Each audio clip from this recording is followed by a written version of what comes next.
Welcome to the Commentary Magazine Daily Podcast. Today is Tuesday, May 20th, 2025. I am John Podhoretz, the editor of Commentary Magazine. With me, as always, executive editor Abe Greenwald. Hi, Abe. Hi, John. Senior editor Seth Mandel. Hi, Seth.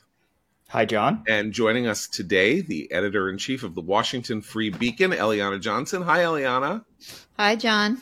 I'm going to start by doing something slightly nepotistic. I want to read to you guys from my sister Ruthie Bloom's column in the Jewish News Syndicate, which is called Jill Biden Should Win Worst Wife Award. The timing of the announcement about Biden's diagnosis fit right in with his family's mendacity and manipulations. Indeed, it came on the release of the Her tapes and 2 days before the Tapper-Thompson revelations were set to hit the stands. But if former First Lady Jill Biden imagined that sympathy for her husband's dire condition would upstage, if not put the kibosh on, the depth of the conspiratorial deception, she's in for a rude awakening. Now that members of the press and previous White House staffers are rushing to shove her under the proverbial bus, she's on her own. Still, she might just be flattered by her depiction in Original Sin as the real power in the White House, running the show, if not, heaven forbid, the country, with an iron fist. So Jill Biden is I think Jill Biden and everybody is the day two story of the Biden cancer diagnosis, which, as I said in my post yesterday, I started with the sentence, "Come on, man." I mean, we know that he didn't just find out on Friday that he had stage 4 prostate cancer metastasized to the bone with a Gibson score of 9. That's not what happens with prostate cancer. Zeke Emanuel, one of the Emanuel brothers, and the Obamacare official and Biden's COVID official, an oncologist, said as much. So the question here is who was propping Biden up, and for what reason? And obviously, the person who is most responsible for this is his wife, because of course, if his wife had said, "My God, we have to get my husband into treatment," or "My God, my husband really this is straining his capacities," and this is, aside from not being good for the country, it's really not good for him. She is the central figure here. Historically, if you're writing a novel, wherever you were, this is where you would go. Eliana, give us some of the Free Beacon's juice on this matter. Well, I do think there's another possibility here, and that involves this White House physician, Kevin O'Connor, who is a longtime Biden family confidant. And we have this story in the Washington Post that we were all laughing about last night. And the headline is Biden diagnosis draws well wishes, questions, and conspiracy theories. And you're in the conspiracy theory camp, John, you conspiracy theorist, saying they knew, they hid it from us. But I do think the other possibility is that Kevin O'Connor in the White House, he may not have actually been testing Biden for this. He may have been completely negligent. So far as we know, the guy wasn't actually given a cognitive test. That is what Tapper and Thompson report. Now, he didn't need to be given a cognitive test, but he was given a cognitive test every single day, every time he appeared before the press. Right? Yeah. But this guy should be subpoenaed and asked questions. What tests were you given? And what tests weren't you given? And he actually may not have been testing this guy for anything because he didn't want to have to say, if he was asked, that Biden had X, Y, and Z condition. I mean, we just don't know. And the president of the United States may have been getting negligent medical care on purpose. I mean, I think there's a lot we don't know. So that's even worse. Right. So we're just getting worse and worse. There's bad and worse options the conspiracy here. Was to kill him. But was I to do basically think make sure that if you might have cancer. Okay. I think that there are a lot of people who would have been fine to run Biden again thinking he would win and swap him out for Kamala because they thought that was better than having her run and lose.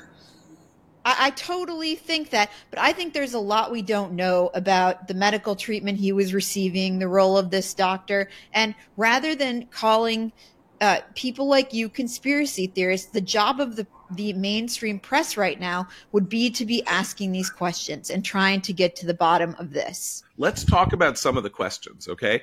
Because what we have are details like a kind of mosaic or like impressionistic series of things that you can put together into a credible portrait, right? There is the extraordinary amount of time that Biden spent in Delaware at home, in his home, no visitors logs, right?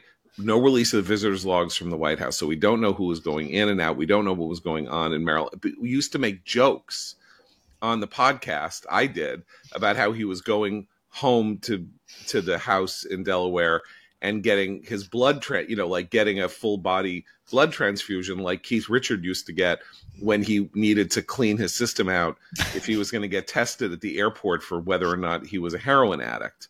This is literally something that happened, that Keith Richards, the Rolling Stones, guitarist, would have to do so that he could get through if he were tested. And so that was a joke. Maybe it wasn't such a joke, I mean, we don't know what's in Biden's basement. We don't know what kind of stuff he's got there. We don't know if in 2017, 2018, they might have diagnosed him with prostate cancer and that he was treated.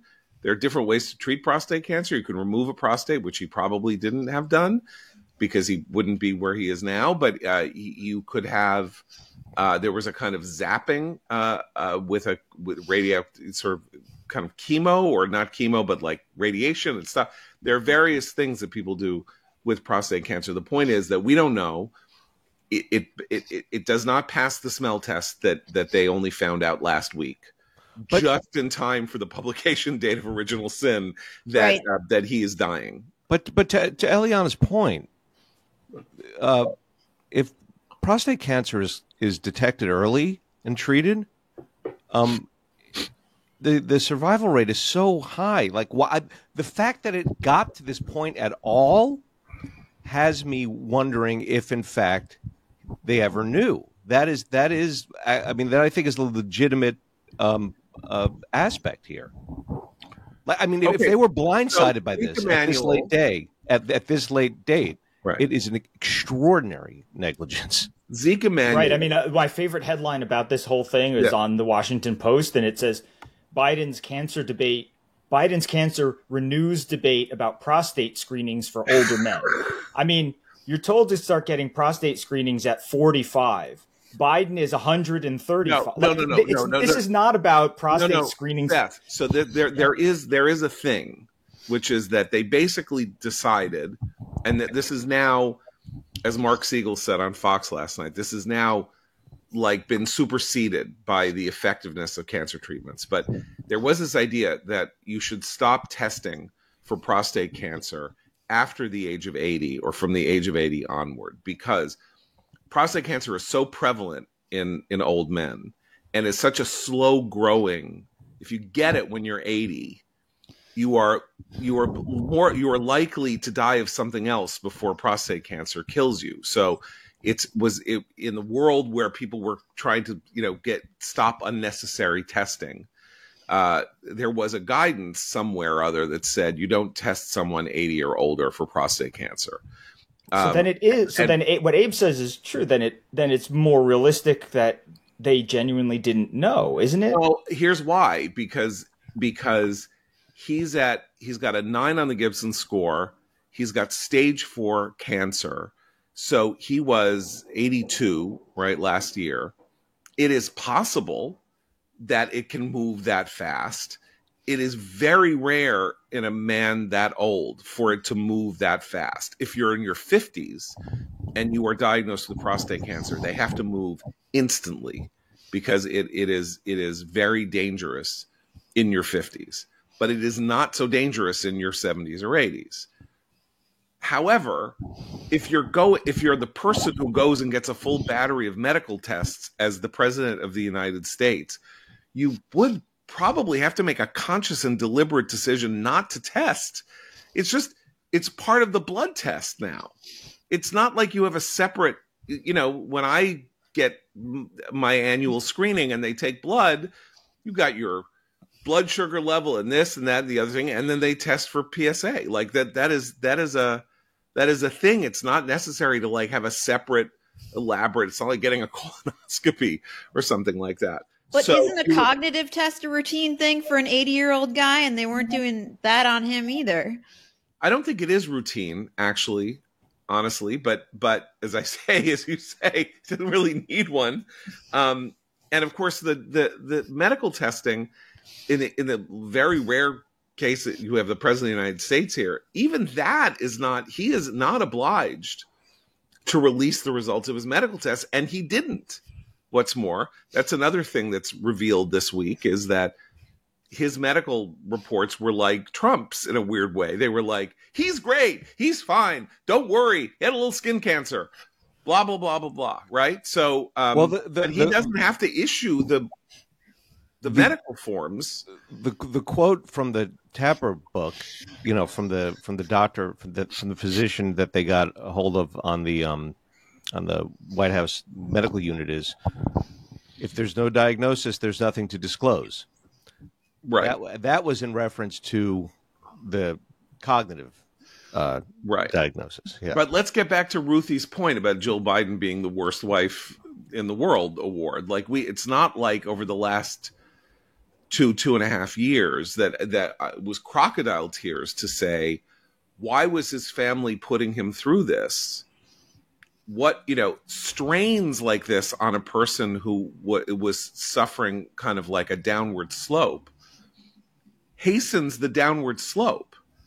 I mean, some of this is like whatever's going on in the brain, but like the stress of being put under pressure to perform in this way as you are less and less capable of doing so contributes to the decline. And he needed to be staying there for as long as possible for other reasons and not for his own good. And Nancy Reagan is somebody who, people didn't do this, right? I mean, people didn't behave this way, and now she's behaved this way. But I very much get the sense that he was very stubborn about this and wanted to stay. And obviously, yeah. I mean, so a lot of this comes from him, right or wrong. Even after Kamala lost, he wasn't quite grappling with the reality of the situation, talking about how polls show she could have won, he could have won, so I think it's a lot of it really does have to do with him. For all we know, there were conversations between the two of them where she said, "What are you doing? You can't do this." And he said, "Don't tell me." That's true, but okay, I mean, I think that's right. But also, what we know from his memoir and stuff is that he cares very much what his family members say about running and about staying in public office. And so that's the one thing that doesn't really connect, which is asking his children and asking Jill before he runs and all that stuff suggests, and what he went through in 2016 and then the process up to 2020. It all suggests, at least from Biden's own history, that if Jill had said, you can't do this anymore, you're dying and your brain is oozing out your ears, he would have said, okay, she would have said, look, you'll go down a hero, be Cincinnatus, and he probably would have listened to her. And, you need loved ones around who are willing to tell you, I'd rather have you be alive. Okay, can I make a dumb analogy? Like, there are people who have have their parents who are living in Florida and they're 87 and they're driving and they have to have the incredibly painful conversation where they say, we have to take your keys away and sell your car and get you to turn in your driver's license because you're going to kill somebody if you keep driving. And if you're president of the United States making life and death decisions about the future of the planet Earth and choices that are made, you are going to kill somebody in an enfeebled condition. And therefore the person who doesn't have the difficult conversation about taking away the car keys, which everybody says this is like one of the hardest things on earth to do with your parents, right? But people have to do it, right? And so Jill Biden, now what Jill Biden might have been thinking is, it'll be Armageddon for the planet if he doesn't stay in as president. Therefore, fewer people will get killed than if he is the one behind the wheel of a car, because you're going to give an 18-wheeler to Donald Trump and he'll smash, into a nuclear power plant and blow the planet up or something. That would be that's the only explanation that we're given, right? Is that he needed to be there to save the world from Trump. And of course, the fact that he stayed in too long is one of the reasons that Trump is now president again. So great plan there. That was also Ruthie's point, I think, about the bad wife and bad judgment Olympics that we talked about yesterday. Like, how stupid are they? I mean, this scenario that you laid out. More so than the public, right? It's one thing if I wasn't alive when the JFK cover-up was going on or some of FDR's health stuff, but I get the sense that nothing was nearly as obvious to the public. Of course not just obvious like, oh, if you looked, you could see it. What I mean is the public was polled and said he's too old, he can't run again. Right. And a majority of Democrats said that, in addition to a large majority of Republicans. So like the public was screaming, we see it. You're not actually covering it up. Right. Well, no. So in the case of FDR and JFK, the funnel was totally tightened. Like no one ever saw FDR in a wheelchair, let alone saw him. When you see those pictures of him at Yalta in 1945, I mean, he looks like a corpse, and he died 6 weeks later or something like that. I mean, he was only 64 years old or something, Roosevelt, when he died, and he looked like he was 90. And it's like, imagine if it was a world in which you saw him every day on television. Like, he would not have gotten through 1944. You would have said, we're at war. We just did D-Day. He's too old to be president. I mean, that's a real thing. And he knew it too, because as Matt said yesterday, that's why he swapped out his vice president from a kind of Soviet-loving lunatic to this, machine politician from Missouri who unexpectedly became a great president. Can we just pause for a second to discuss the fact that we may have had a president of the United States with a terminal illness, and that the mainstream press, despite everything we know about what his aides did to conceal his enfeeblement, is saying that the idea that they may have concealed his illness is a conspiracy theory, rather than trying to report out what did the Bidens and his aides know about this serious illness and when, and did they try to hide it from the American people? It is another chapter in this story. Right. Well, you texted me last night. You're like, so will, and this is actually, this goes to the enfeeblement part, right? That Semaphore reported that in the Tapper Thompson book that he had Spielberg editing his material for a never aired made-for-video town hall, that his staff used slow motion videos of Biden so people didn't realize how slowly he was walking in real time. And you asked me over text, like, so the NYT and Washington Post wrote about right-wing cheap fakes, and here we had the most expensive fakes in the world going on by the single greatest film director who has ever lived, and still couldn't pull it off. If you go and look at some of the Biden campaign ads, you can see how much slow motion footage of Biden was used. And that is apparently on Spielberg's guidance to conceal how old he seemed and how slow his movements seemed in real life. Meanwhile, the Washington Post and the New York Times are writing that Republicans are spinning conspiracy theories that make him seem old and demented. Right.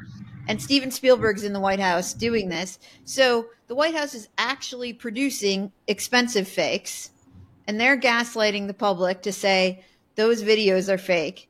So my question to John was like, okay, so do we think Katie Glick at the New York Times, who was one of the triple bylined authors on that piece, and Tulu Solaranipa at the Washington Post, who wrote that piece about the conspiracy theories, like, will there be any price to be paid for this?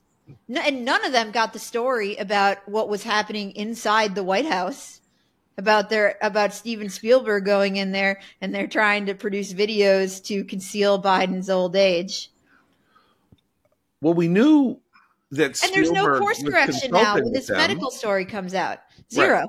Right. So we knew that Spielberg was consulting with them, and that was, of course, considered, wow, that's great. Like, Steven Spielberg's going to help him. Yeah, Jeffrey Katzenberg was like, holy crap, like, get over there. Yeah. Yeah, he said it's the best. Like, he's got the best. Who does Trump have? Lee Greenwood. Who does Trump have? Kid Rock. Biden has Steven Spielberg. I would just suggest that in the future, that should be their attitude toward the president's doctors. He should have the best medical care, not the best filmmakers to hide the fact that he's not getting medical care. This was the genius of what Trump said yesterday about Biden when he said, I feel so sorry and it's a terrible thing, but we really need to figure out. He was like, look, I know I was at Walter Reed, right? Because he got COVID and nearly he was taken to Walter Reed when he nearly died of COVID that week. And he said, I've never seen such good doctors. They have such great doctors at Walter Reed. So I don't know who was actually treating him. I think we need to get to the bottom of this. It was like one of Trump's animal cunning genius statements. Like, he had access to the world's greatest medical care at a drop of a hat. He's the president of the United States. And when Trump needed it, he got it and was saved from COVID. And when Biden got it, he ends up with stage 4 prostate cancer and a 9 Gibson score. The point about the 9 score, I just want to point out, is prostate cancer is in almost all cases a very slow growing cancer. That's why Zeke Emanuel, the oncologist, said he's had this for 10 years. And what beggars belief is that he had it for 10 years, meaning that he might have had it when he was 72 and that it was never detected. And I just don't believe that could possibly be the case unless it turns out that he's like somebody who had in 5% of cases or 4% of prostate cancer cases, as an 82-year-old man, he got it and then it just whipped through his body. Okay, but then why don't you treat it aggressively then? Because if you treat prostate cancer, you got to get off the stage. Like, it is exhausting. It is painful. If you have the prostate removed, there's surgery and with that. If you are actually getting kind of like the non-removal treatment, you are you're not necessarily incapacitated, but trust me when I tell you from personal experience that it's very hard to get around and do a day's work if you're not president of the United States. Right. It's like lucky people are often retirees when they're in this position because they can't ask anybody who has had it before. Yeah. This is too much speculating, but could have been treated. Yeah. Here's my totally ignorant speculation. I'd say it's ignorant, and you can attack me for being irresponsible if you want. He could have had a treatment that stayed it or abated it without having the prostate removed, and that the treatment wore off and was ineffective, and that's when they stopped looking, because the idea was, okay, he went into remission or something like that. But we don't know anything about his medical condition after 2016. I think, if I read correctly, as vice president, he did release medical records. But you don't stop. I hate to do this because I'm not a doctor or anything, but you don't stop looking when you get a treatment that you monitor it. I mean, but this is, I think, Eliana's point, right? Yeah. And the quote, which is, maybe you don't want to see it, right? And he's over 80, and you know what? They treated it, and it seemed to work. So, or maybe it didn't work. Like, here's the other possibility: just everything that we've been talking about for 4 years. The slow gait, the shuffling, the this, the that, the other thing. All of this could have been the result of the prostate cancer. And so that speaks to, it beggars belief that they wouldn't have been just looking to see how he was in general. You don't need a neurologist, but, there are all kinds of ways you can test somebody without saying who's the president and, repeat these 5 words back to me, that neurological test. Like, there are all sorts of things, like walk across the room. Does this hurt? Does that hurt? All we know is the president would have been a great question to ask him, actually, during that time. Whatever the actual question they ask you, right? What year is it, and who's the president? But I mean, whatever the actual scenario, it's just not this one. But it could be 5 others. But yeah, it could be. Yeah. But we have no reason to believe that they're telling us the truth, which is, I think, Eliana's point here. Yeah. Is that if they take in the fact that his decline was hidden as a deliberate strategy by the White House and the people closest to Biden for years, that everything they say about him now has to be taken not only with a grain of salt, but you should probably presume that it's false. They're guilty until proven innocent because of what they did on the cognitive stuff before. Yeah, and my understanding is that they are laughing at all of the mainstream reporters for picking up and running with their BS, including the cheap fake stuff. You assume that, or you hear that? I hear that. Wow. Well, I mean, look, Jake Sullivan last week, his national security advisor, his closest, the person who was closest to him in the realm of foreign policy, says, I mean, I was just shocked by his debate performance, and I never blah blah blah. It's like, how can you open a mouth and say this in 2025 when he had to leave the race? What happened? He had a bad day, and then you're like, okay, leave the race. Like, you're just, how can you lie? Like, it's amazing. You know what, though, John? Yeah. All right. Well, 2 things.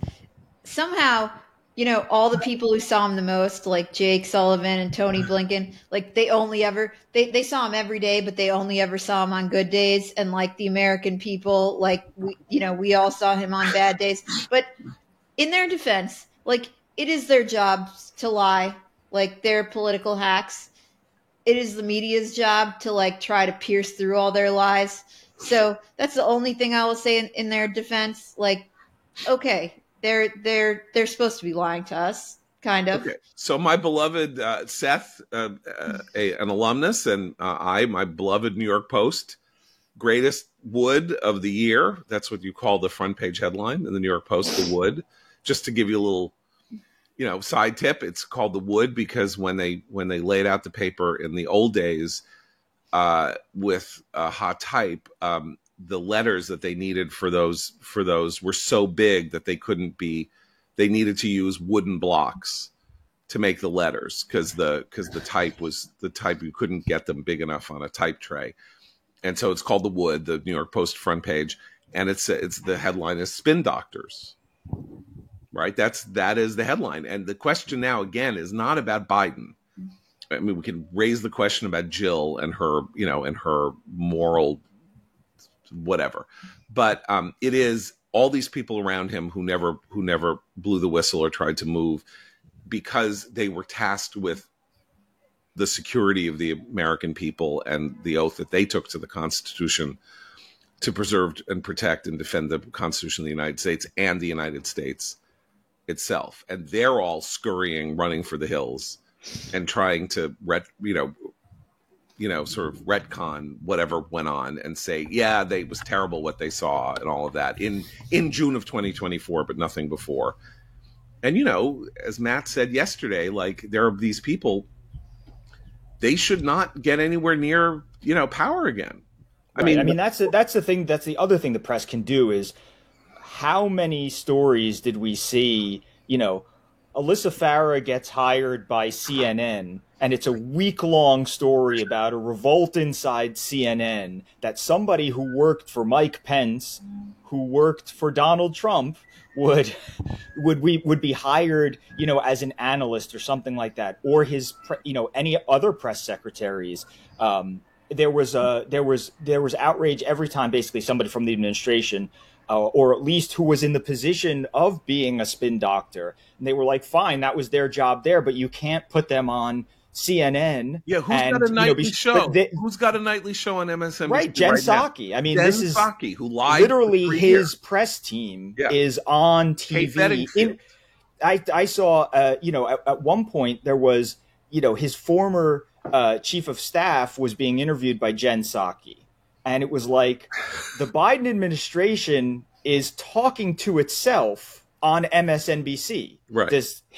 This person who worked for him and this person who worked in a different capacity, the two people responsible, right, for managing the way that he looked to the public daily, his chief of staff, Ron Klain, and his press secretary, Jen Psaki. And it was like watching a strategy meeting inside the Biden administration. But the media could muster some of that outrage that they had at, how dare so-and-so get hired, to cover election night or whatever. Whereas we're watching, I mean, it's like, and after Trump had his battles in his first term as president with the FBI, CNN went on an FBI hiring spree, and it was like watching some weird militia coup TV. It was like everybody works for the FBI except for the anchor interviewing them, and it was like, but this is the sort of thing that the press could say, hey, that's also bad, and it's bad that Jen Psaki has it. By the way, Jen Psaki also, there were a lot of pretty convincing reports that she was negotiating her move to MSNBC while she was still under contract with the White House. She was standing in front of the press, taking questions from the press and interacting with the press while she was negotiating a contract to go work for the press. I mean, these are things that the press, why isn't steam coming out their ears? Because it's a guild, right? Look, Eliana worked in the mainstream media. I worked in the mainstream. It's a guild. And ultimately, though, theoretically, it's competitive. Theoretically, they're all in competition with each other. They want to get the story first. I got the story 15 minutes before you did. Practically speaking, it's a guild, and they defend their own and protect their own from the worst accusations, unless, of course, they're on the right, in which case it's thrilling to say that, it's unsafe. I'm not safe with Adam Rubinstein in the building.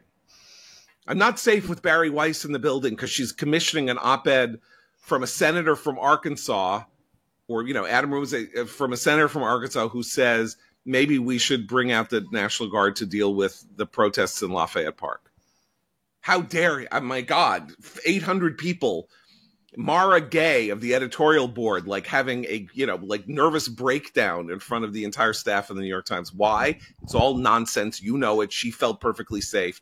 It's because they pull up, they like a phalanx. They take their shields and they make a big circle, and the circle is to defend themselves from the outside, and not to be, if the point of the media is to afflict the powerful, right? The media are powerful. Guess what? The media don't police themselves. It's just a fact of nature, and that's why the Free Beacon and places like that are so important, because the media don't police themselves. Eliana, I just want to give you and Andrew Stiles and everybody on your staff props for the week of hilarity in the coverage of Jake Tapper's. I like Jake Tapper. I like him personally. I like his novels. I haven't read the book yet, but the Jake Tapper, the sort of the uncovering of everything that Jake Tapper ever did or said to squash anybody who ever raised a question about Biden's fitness for office is pretty staggering. The reinvention of Jake Tapper is something to behold. And I talked about this with Mark Halperin on Friday, maybe. I can't remember what day last week, but anyhow, I think it would be one thing, and it would be quite interesting for Alex Thompson in this book to write about what his experience was like trying to cover Biden's decline in office, where the White House they really bullied reporters who tried to do this and their editors. And for Tapper to write sort of honestly about why he averted that coverage and what the pressures in the mainstream were to not to do it. But instead, he's come out and tried to pretend that he was on this beat the whole time. Like, we were doing it. And so Andrew Stiles has gone back and looked at what Tapper was covering at key moments when we learned during the Biden presidency important things about Biden's age contrasted to what they say in the book was happening at those times. So I think it's quite a useful piece that's up. It's the main piece on our site right now. The headline is "The Tapper Dossier: How the CNN Journalist Covered (parentheses up) the Biden cover-up before writing a best-selling book about it." You mentioned Mark Halperin. I just want to give him a shout out, his Wide World News newsletter this morning, because it speaks to this point about the press being a guild. Okay. So he says this morning, I do my best daily to find a way to understand the news, get ahead of the news, summarize the news. Some days the top story or stories is clear. On some occasions, the job either requires picking among a few obvious candidates or combining a handful of storylines. In the history of this news, I've never seen a day like this. In fact, among the first 25 news sites I perused this morning, literally no two had the same top story. This has never happened to me before. And he goes through it, right? So the AP's lead story is about Democratic Representative McIver charged with assault after skirmish at ICE Center. New York Times has Qatar had no luck selling a luxury jet, then Trump set his sights on it. Moscow Times has Trump says it's Russia and Ukraine to immediately start ceasefire talks after Putin call. Then there's the Washington Post that we cited comically by Biden diagnosis draws well wishes, questions and conspiracy theories. Then the Daily Mail has a £1 million mistake, a couple who did something or other. Los Angeles Times has the Palm Springs bombing investigation. Detroit News has GM faces perfect storm. Wall Street Journal has migrant labor force withstands mass deportation push. And so what does this tell you? This tells you that what is not the lead story in the press this morning is Biden and his cancer and the cover-up. That's the only thing that matters here, is that everybody in America is talking about this one thing, which is Biden cancer and what was going on there, and what about Biden's mental infirmities. And everybody in the press is looking to cover anything else if they can. And by the way, they would really like to cover something else and help obscure these stories, these joint stories. We've seen this so many times in recent years. I mean, Mark gets this day where it's perfectly set up like this, but the general impulse we've seen on the press's part so many times never works, right? The thing that everyone's talking about, that everyone knows, that everyone sees, that's only being covered as some people are paranoid and suspect X. Some conspiracy theorists are thinking, that thing always rises to the surface over time. It builds, it grows tails, it grows wings, other stories come into it, and you cannot keep it down as hard as they try, especially now. I mean, that's the lesson with the new media too. Think about Butler. Pennsylvania. Right.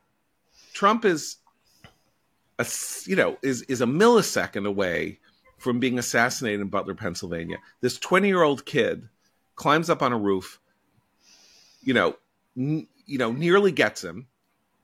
Kid is killed. Where are the stories about the kid?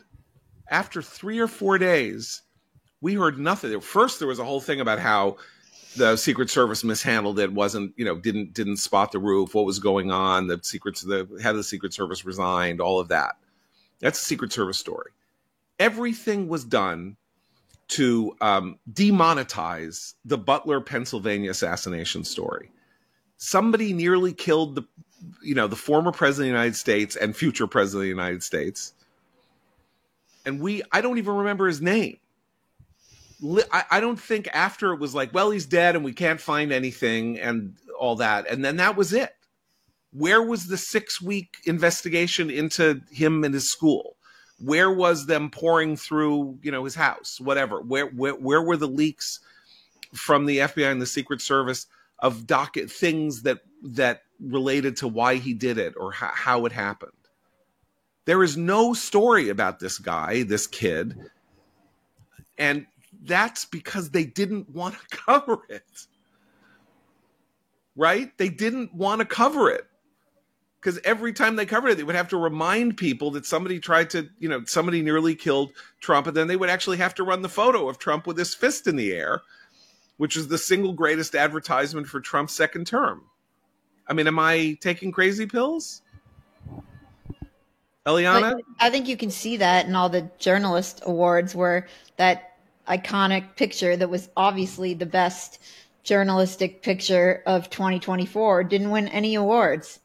Well, one picture did, Doug Mills's New York Times picture, but it wasn't the best. It wasn't picture. That it was right. The AP picture.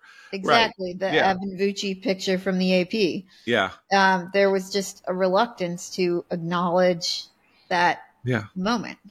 Well, it's like these decisions get made in a kind of weird. This is where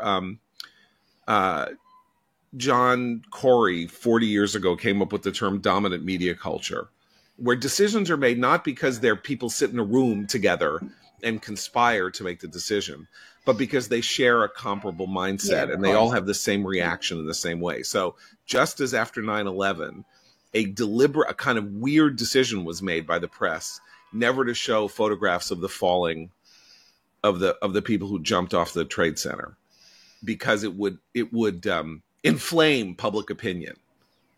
Right? That would just be too inflammatory, and it might stimulate Islamophobia or something like that. Everyone just made this decision. Sort of every major media outlet made this decision, to the point that even a place like Fox wouldn't do it because it didn't want to get accused of being the only, of doing this in order to be inflammatory. And so this happens time and again, as Abe says, and it creates this. Matt, again, to cite what Matt said yesterday, it is a little like late Soviet circumstance in which literally nobody could trust that the news that they were getting out of the news sources was reflective of reality. So you have this now, and Trump, plays this brilliantly, because it's like any story he doesn't like, he's like, they're just coming at me again. Stephen Miller, who's called Red Steez on Twitter, pointed out that like 3 of the last stories that the press have covered as conspiracy theories and downgraded as conspiracy theories have turned out to be true. So what does that say about the next time somebody comes up with a conspiracy theory and they say it's a conspiracy theory like this? What it does is it just means that their credibility goes down, and they're already lacking in credibility, and now, like, it's almost like you have to believe the opposite. Well, this is going to continue the rise of what we're seeing with all these like podcaster historians and whatever. Now, when Eli was on the show recently, he talked about this, and Eli Lake said his conservative motto, or his motto for conservatism, is to a point, right? Distrust the media to a point. Distrust, scientific journals if you want, to a point, but don't get to like RFK land with that sort of thing. And that's the danger in all of this stuff happening, which is like, we can't go to people and say, well, the New York Times wouldn't have reported it if it didn't go through a rigorous process. And by the way, as an alum of the New York Post, all of this stuff is pretty hilarious to me because we were always told like, oh, that's it's in the New York Post and who knows if it's true or whatever. I dealt with the legal department at News Corp. They were not like they didn't think all of this was a joke, in terms of like legal liability and fact checking and stuff like that. I stayed afterwards after papers had, issues had been put to bed to reword things because a lawyer saw something and said, no, you can't send it on, even though you've already sent it on, pull back the page, what. But this is like, you can't tell people, well, how famous the New Yorker magazine's fact checking desk is. It's world famous. It's what they're known for. It's like, you see, so what happens to the appeal to authority, right? You bring in Eli's point, which is to a point, which is where if you don't have some skepticism, you look kind of silly, right? So where's the line? How far do you take that skepticism? It gets harder to tell people your line is too far. My line is the comfort zone. You should be here. You should be as skeptical of mainstream institutions as I am, but you shouldn't be much more skeptical of mainstream institutions than I am. You've gone too far in that direction. This is what they make it difficult to do. Very. I mean, I think when Matt Continetti started the Free Beacon, which Eliana now runs, the idea was, we're going to do to them what they do to us, right? That was kind of like the opening manifesto of the Free Beacon. And in press terms, it was, you look at us on the right with an unbelievable skepticism and the presumption that we work in bad faith, we argue in bad faith, we have bad motives, and we have bad incentives. And, tu quoque, buddy, like this describes you to a T. And Trump is the ultimate example of this, which is everything that they accuse him of, and some of which is really true, and particularly now in the second term is true. This, particularly as regards things like emoluments, like this is a real problem and a real issue. And they, because of how they behaved in the first term, and like going and announcing that he should be 25th Amendmented in the first week of his presidency, because he was so crazy, right? Like Joe Scarborough said, that we needed to invoke the 25th Amendment on Trump in the first week of his presidency. And last year, he has a meeting with Biden. He and Mika have a meeting with Biden. And they're like, he's great. He's a genius. I couldn't keep up with him. It's astonishing, rather than saying, oh, you know what? Here's actually a case where we have to invoke the 25th Amendment on somebody. So what happens is that Trump ends up as the recipient, as the end result, not only of the media's, the downgraded importance of the media's ability to control the conversation, but actually benefiting from this skepticism to the point that 40%, the 40% of people who say things like, we should take the plane or something like that. The 40% of Republicans say we should take the plane from Qatar. They're saying that because it's like, I don't believe anything you say about anything. And if Trump says he wants the plane, let him take the plane. Because you're not telling me, I've stopped listening to you. The fact patterns that you allege, I now believe everything you say is a lie. And they did this to themselves. The media did this to themselves, as far as I can tell. Do we need to talk about anything else today? I mean, there's so much more. There's Trump and Ukraine and Russia basically saying they're not going to stop firing until Ukraine says uncle. So I guess the real question there is, whether Trump will take their no for an answer and say, well, I can't deal with you then. I want to stop the war. You clearly don't want to stop the war. So we better help getting there. We better help Ukraine because you're killing them and they need to be able to fight back at least. You're just killing civilians with drones or something. I don't know. Eliana, you have it. Oh, I know what I wanted to ask you. I just need to look at the Free Beacon's front page before we go, because you have been doing some fantastic coverage of other stuff, not just the Biden thing. Oh, it's John Levine's story.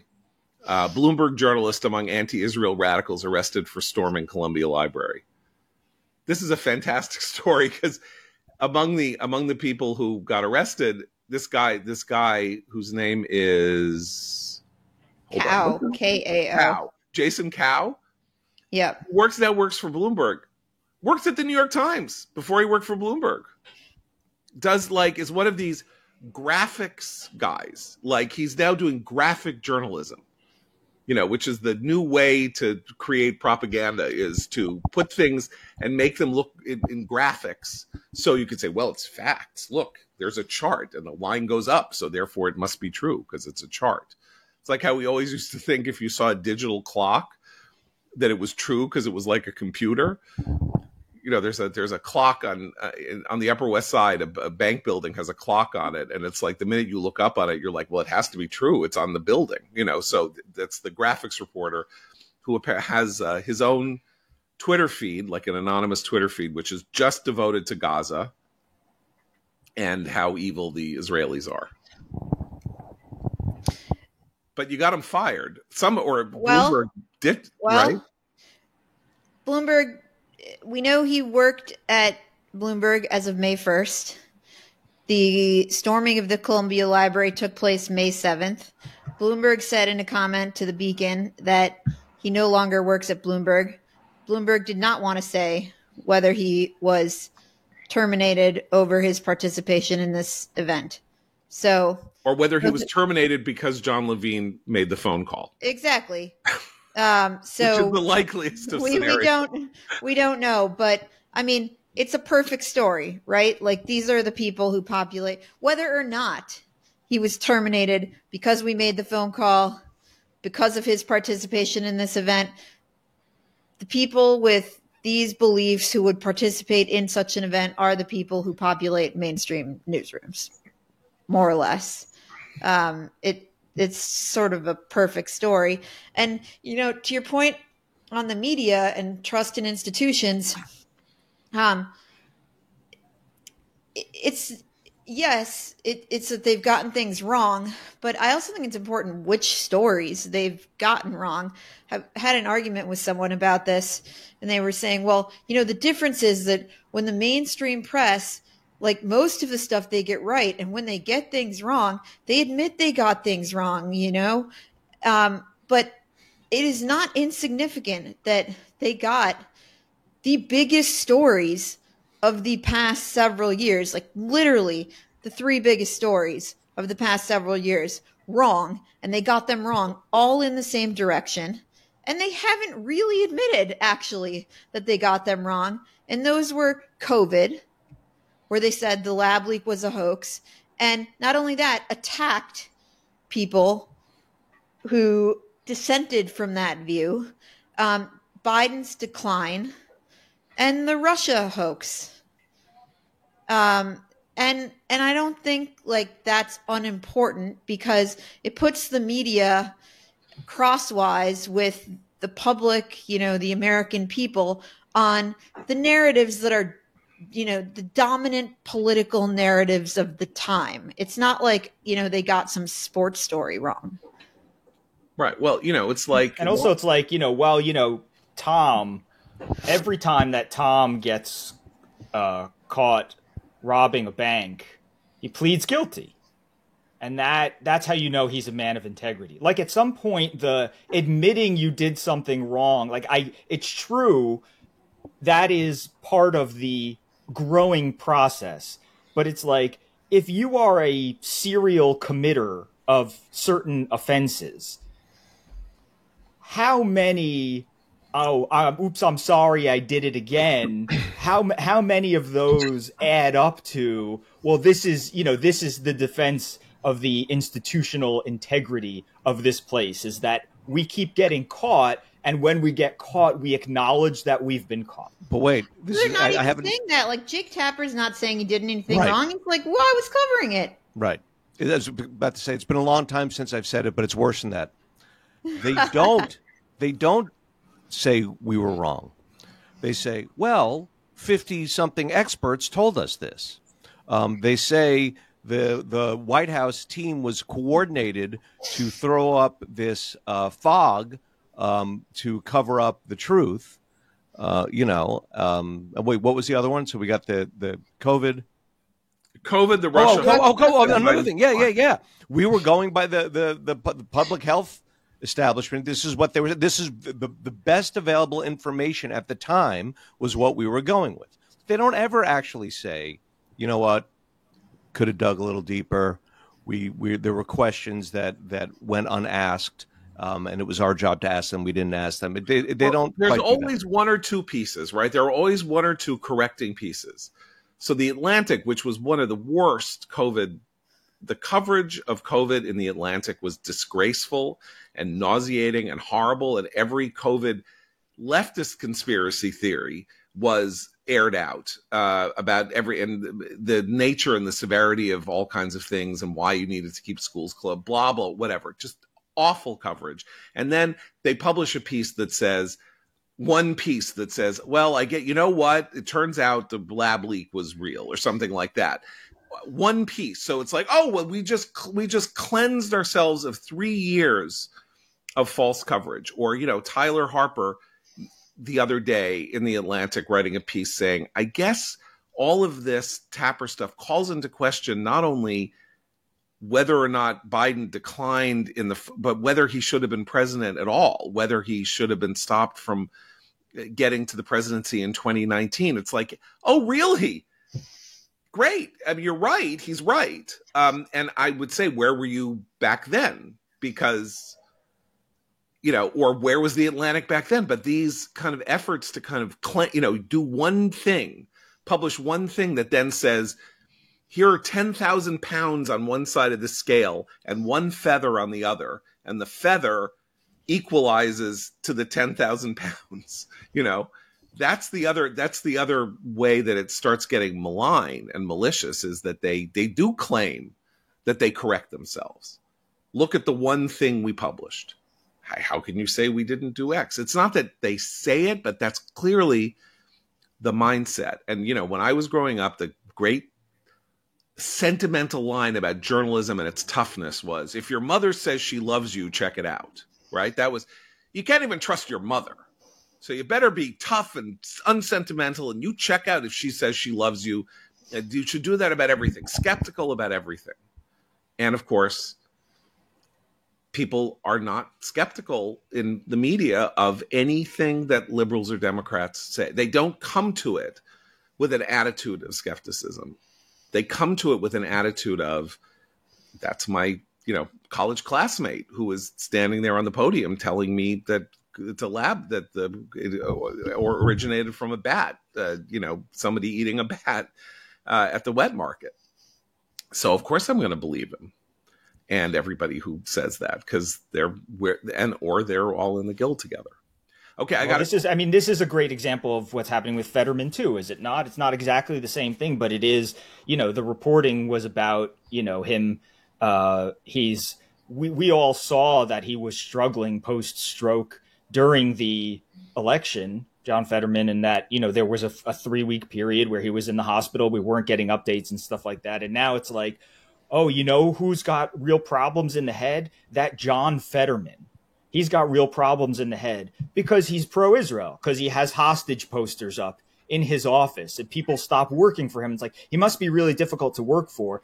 No, there's a bunch of progressives who don't want to work for a guy who's pro-Israel. And the whole thing gets turned into, maybe we overlooked some stuff in the past. But now conservatives are doing the same thing. They're defending John Fetterman when clearly there's something wrong with him. It's like this constant, this circle that we go around and around with is like always find a way. There's a headline at The Atlantic today, the congressman who saw, what was happening to Joe Biden or something, like the congressman who saw the truth about Joe Biden. It's a Democrat from Illinois who recognized signs of dementia or something like that. And it's like, the headline should really say, the Democratic congressman who saw the truth about Biden. Because I'm sure if you go back on the record, you will find lots of Republicans saying the president is non compos mentis. You know, this sort of thing. It's like find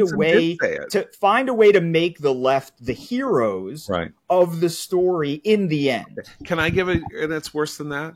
Because the Fetterman, so this is another thing where suddenly there are 5 stories at the same time talking about how Fetterman is impossible and probably should. It started with this one story in New York Magazine with the sourcing of Adam Gentleson, who should be, thrown in a river and, and sort of, made to swim back to shore 5 miles. Was scum when he worked for Harry Reid, and is scum leaving John Fetterman and like dropping dirty dimes on him in public. But he was the first source. And then 4 or 5 different outlets do the same story, like chase the story, so that there is now a phalanx of stories about Fetterman and how he should probably, the implication being that he should be compelled to resign from office because he cannot fulfill the duties of his discharge duties of his office properly, right? It's worse than that, because not only did they defend Fetterman over the course of the campaign against Oz, and even after his own version of the horrible debate where he said good morning instead of good evening and various other things, and you were sort of heartbroken for him. But, after he was sworn in as senator, he tried to kill himself. He went into Walter Reed for 6 to 8 weeks or something. Clearly a moment when you could say his wife and his family should say, this is the burden of this office is too much for you. And they didn't. When he came out, there were all these sentimental stories about how now he really knows the value of family and life, and he understands better, and he calmed down, and all of that. And these kind of stories that say, stop talking about John Fetterman and his suicide attempt and all of that, because he's now back, and this is the spin that we're using, and everybody shut up. Now, 2 years after he seems perfectly compos mentis, and maybe he shouldn't have left office or whatever, or 18 months after October 7th, now he should be forced from office. So they covered up for him, or like created a pro-Fetterman narrative for a year until October 7th, right? That's the story. And now they want him out of office when what he says about Israel is perfectly coherent. It's just that they don't like it. It's not that it's incoherent. Anyway, okay. Eliana Johnson, thank you so much. Everybody go to the Free Beacon and savor the delights therein. Thank you, John. You're welcome. And for Seth and Abe, I'm John Podhoretz. Keep the candle burning.